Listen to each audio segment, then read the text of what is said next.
Hello everyone, I am back at the Hawthorne Collection at the Woodward Library at the University of British Columbia, and we are now into our third installment of this series on ethics and fishing.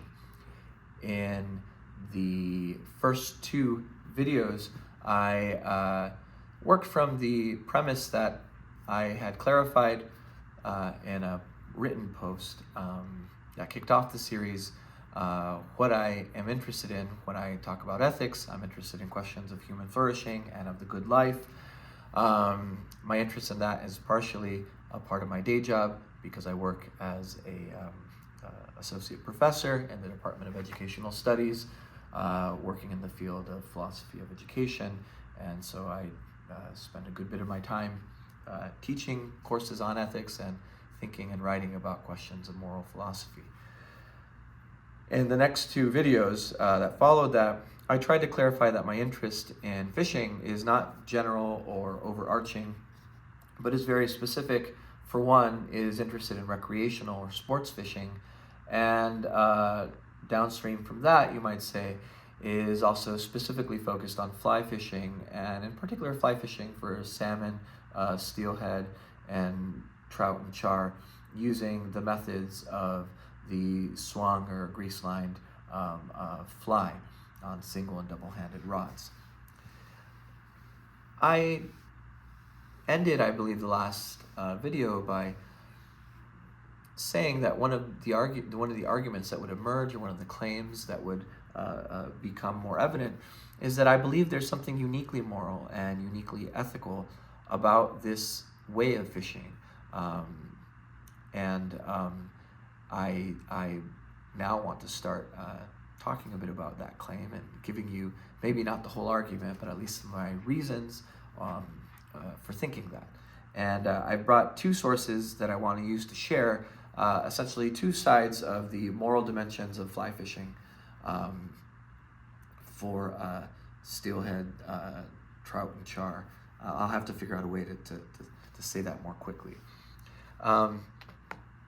The first is this poem called Catch and Release by Gorman Egan.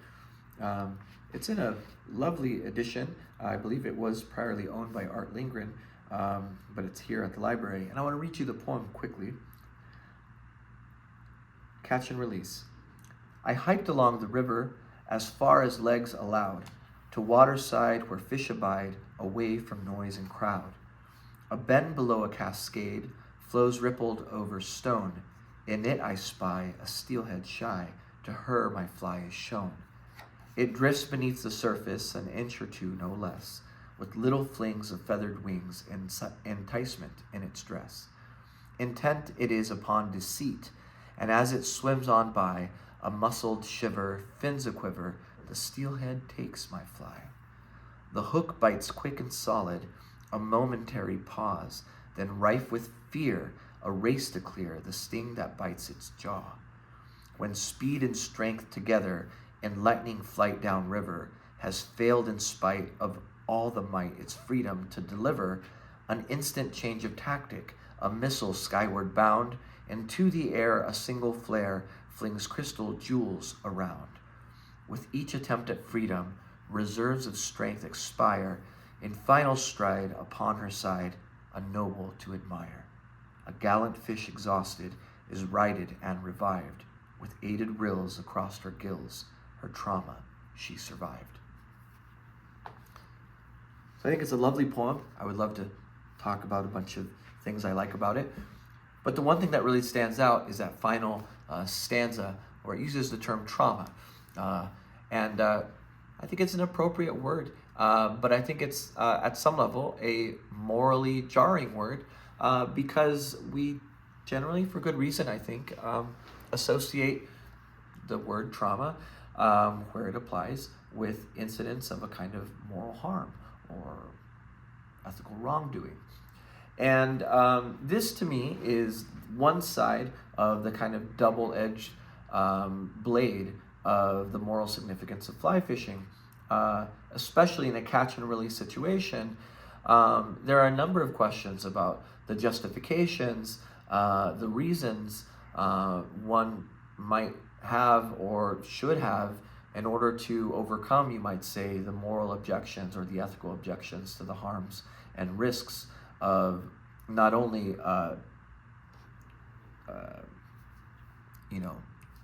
traumatizing animals, but ultimately the reality of fish mortality and of killing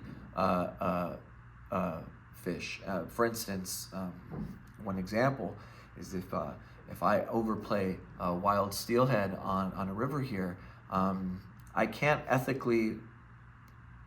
legally address that moral situation by keeping the fish and eating it, you might say, as an attempt perhaps to make up for the harm of its death. No, obviously there will be eagles and bears and otters and seals or all kinds of things that could benefit from it as food. But there is an intuitive enough justification of harvesting fish and that form of fishing that I would classify as a little bit maybe less recreational. Although there are some questions as the recreational harvesting of animals or fish that also comes into play, but I'll ignore that for now. There are unique moral considerations, and there is a uniquely, I think, high standard of moral scrutiny that I believe we cannot in good faith or honestly look away from, and that we have to at some level think about and be able to respond to and account for. At the very least, I think we have to be able to supply some counterbalancing rewards that balance the harms, or opportunities for moral excellence that balance or perhaps even justify the risks of moral wrongdoing, which may not be in fact the trauma of the fish, but more the cruelty from the human side. But nonetheless, that's the you could say the one side of the moral situation that I think this project will have to confront and think about and talk about. But on the other hand, we also have the side of moral excellence, or the side of the moral rewards that this form of fishing offers. And I brought another book to kind of use it as an example for that. It's a very unique book. You can see how small it is against my hand. And it's a reprinting that happened in 1980 at a small press in Berkeley, California, that is a reprint of a short story by Kipling that is included in his collected works, where he catches what he calls a salmon, but what many anglers and writers and journals and bulletins on fishing, including E.H. Eby and Bob Barnes in 1969 and also 1970, have pretty clearly identified as being a steelhead and not a salmon. So it was a misidentified fish by Kipling. Having read the story, yeah, it's unmistakably a summer steelhead on the Clackamas River, Clackamas. I'll just read the opening first paragraph, which is, "I have lived!" exclamation point.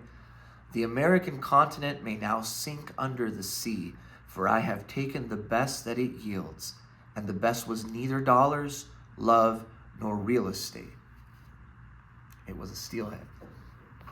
The significance of this little book, as the foreword determines, is that it may in fact be the earliest account we have from 1888 of a steelhead being caught on the fly. And it is also possibly the earliest account of a steelhead caught on the fly that is also released.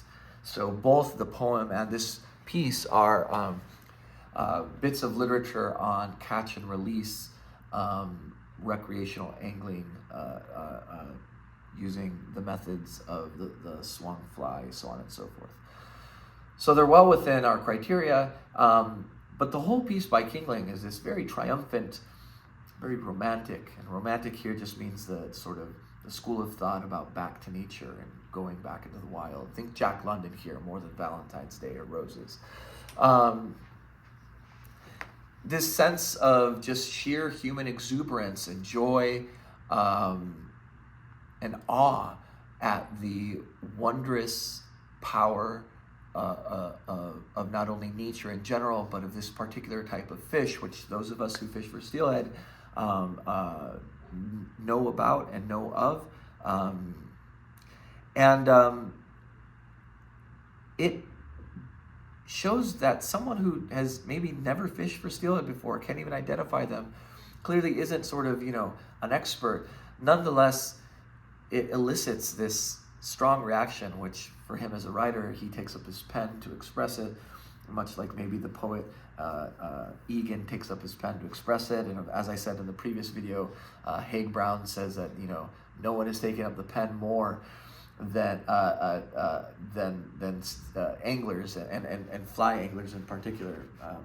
And this movement to letters, to the expressions of the human spirit, I think are maybe less concrete than the ultimate harm of fish mortality or of human cruelty, but nonetheless are serious and deserving of maybe not, maybe one doesn't believe they are sufficient counterbalances to the moral harms, but they, I think, deserve to be counted within the calculus of the kinds of moral and ethical considerations that this topic deserves. And so today, all I wanted to do was to share with you these two bits of angling literature to help me to maybe carve out these two sides, you might say, to the analysis that will follow to support the idea that there's something uniquely moral, something of unique ethical significance to this activity, to this sport of fly fishing for these particular types of fish in this particular region, using these particular methods of fly fishing. And so that's as much as I have today. I'm going to get back to reading. I've been today combing through Trey Combs' book, Steelhead Trout, Life History, Early Angling, Contemporary Steelheading, and finishing up a book I started at my last session by Bill McMillan, Dryline Steelhead and Other Subjects. I know this is a bit out of order chronologically, but I'm just kind of perusing my way through the archive.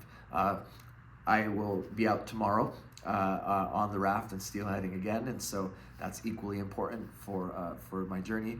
But I hope many of you are getting out on the river, and I hope this is in some way worthwhile and in some ways helpful, and I appreciate your interest. Thank you.